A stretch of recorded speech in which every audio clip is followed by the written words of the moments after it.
Hello friends, let's talk about power.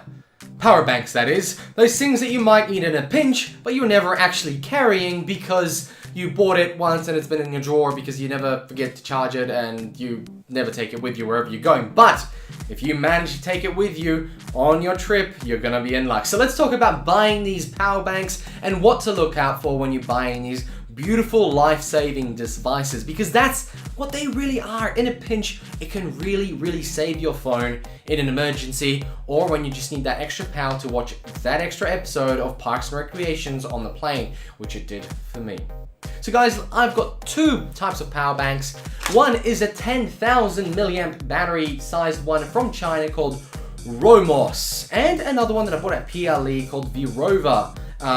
Only half of that size, 5,200 milliamps. Both of them have the pros and cons. So let's talk about the difference. Well, obviously the size of the battery inside, it means how many times you can recharge an item. Obviously, not how many times, but how long. Even if you have an item that's got more than 5,200 milliamps of storage, then yes. Now, it's not a one-to-one. Don't think that if you've got a 3,000 phone, you're gonna charge this 1.5 times. It will differ. The speed of charge might be different. The actual capacity of this might be smaller over time. So it's not quite the reason to look at it, but it is better to get a big one. Obviously, the bigger, the bulkier. So this 10,000 milliamp, let's start with that. This is a very simple device. Two USBs, a button to check how much battery, this one is full, and a USB, micro USB to charge it. So we've got two USBs out. Why would you have two? Well, you can potentially charge two at once. I wouldn't recommend it on a battery, it might overheat and you're not getting the full amperage, but it has two types of amperage. One is a standard 1 amp, best for your small things like older phones, not the Samsung with quick charge, but if you are in a pinch and it's not accepting the other charge, you will end up using this one. The other one is a 2.1 amperage. This is where you actually can charge the newest smartphones, and this is where your iPhone will probably be going and your Samsung phones, because they do use a lot more amp and it will charge much faster.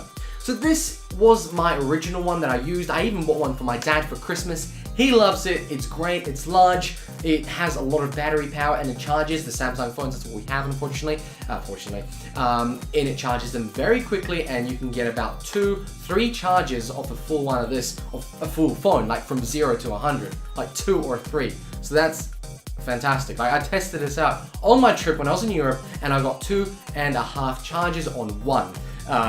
Walking around, you're using GPS, you're using Wi-Fi at McDonald's, you're doing all sorts of things and you really need that battery power. So this was really good. The only problem is that this was a lot bulkier. Obviously it's larger, it's heavier when you're walking around all day. When you've got this in your pocket, like men for example, we don't carry, a handbag around. And even then, when the women put this in their handbag, for example, it is still heavy. What's the point of doing that? You've already got all sorts of other bits and pieces. This is quite heavy, but if you've got a backpack, go for it. Now let's talk about this one here. This is almost the size of an iPhone Plus, a little bit shorter. So guys, most of the people keep this phone like this in their pocket, so this should be no problem at all. Now the cool thing about this is that it has a USB-C, the new generation of USB, and one USB out. Now the thing with this one is that it can charge USB-C items at a very high amperage. This one in fact has an amperage of 5 volt and 3 amps, which is the highest one I've ever seen. In fact, this little power bank charged my Nintendo Switch when it was off, not while playing, because that will not happen, you cannot charge it, but it did charge it about 50 to 60% from 0, and I was super happy because they gave me about another 2 hours of Zelda on a 10-hour flight. So this thing was absolutely fantastic in that it could do such a high amperage. On the other hand, it can obviously do the standard 2.1, and everybody's happy. Whoever's got a Samsung phone, an iPhone, you'll be able to charge your device very quickly with this. Now this was actually a little bit more expensive, around $35, and the thing with it, it's half the size of that. Like, you can get a lot more mileage out of this than you could with this before you have to charge it again. So this is what you have to look out for. What is your situation? Are you trying to get more battery life for simple devices, or are you trying to charge very high amp ranged devices like the Nintendo Switch?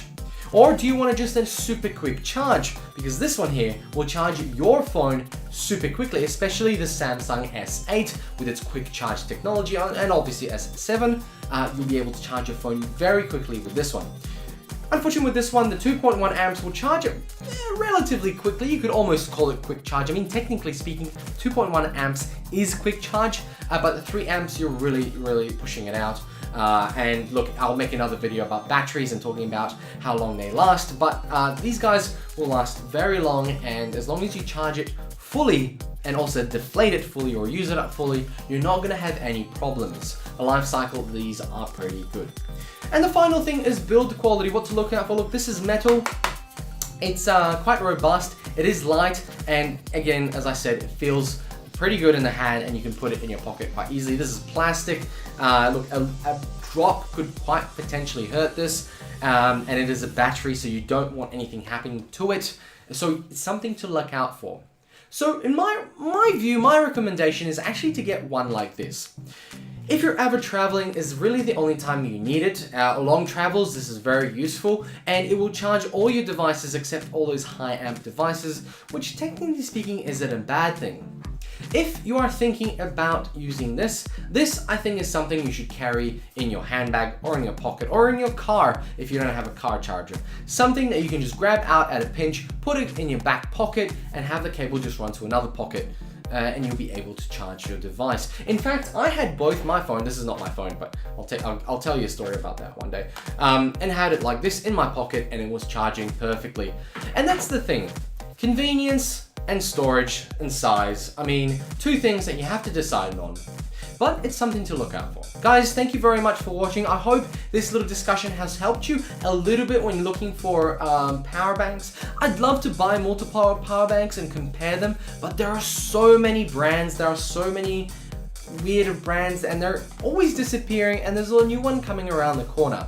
What you really want is to look at build quality, the actual battery, and if you see some reviews of people talking about it. I mean, come on. I give these guys very good reviews about the batteries they are, so take it from me, if you see these ones, they're going to work for you very well, and most will. It's not an insane type of technology where it's really complicated. Thank you very much for watching, and guys, I'll see you in another video. Stay tuned, subscribe, like if this video has helped you in any way to make any decision. That's what I'm here for. Feel free to ask questions in the comments. I'm always going to answer them. I've got my phone with me, and I have a charger to charge it, so I've got plenty of time to answer them. Thank you very much for watching. Okay.